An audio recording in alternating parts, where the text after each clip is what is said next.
The issue of medical marijuana was before the Regional District today. The board for the Regional District of Fraser Fort George has hammered out a special zoning bylaw for medicinal pot. There were many different points of view around how it should be regulated, but in the end it passed unanimously. A new regulation around the production and use of medical marijuana kicks in April 1st, and the Regional District wants to be ahead of the changes. The new medical marijuana facilities be located on large land parcels, such as a section of land or 640 acres, or within the M5 industrial zone. And they'll have setbacks of 100 feet from the front property line or 200 feet from a side property line.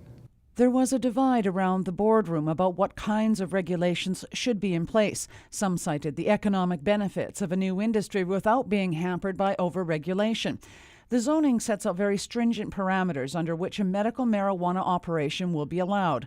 A property under 640 acres in size would trigger a rezoning application and with it, a public hearing. It came through the public hearing before. The minimum amount of area would be 16 hectares or 40 acres. To me, that wasn't good enough because there are many areas of that size in proximity to community populations. So we changed it to 259 hectares or 640 acres, a full section.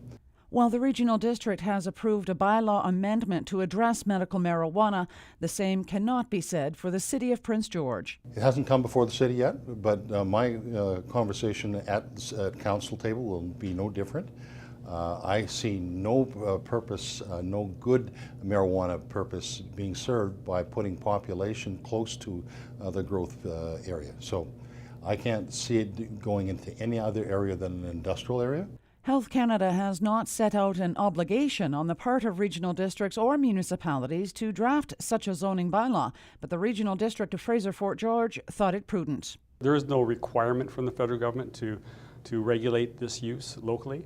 It's up to each individual jurisdiction what they want to do with it. It gives the board some management control over where they do occur. The amendment received unanimous approval in the end, with the possibility of changes in the future if required. Cheryl Jan, CKPG News.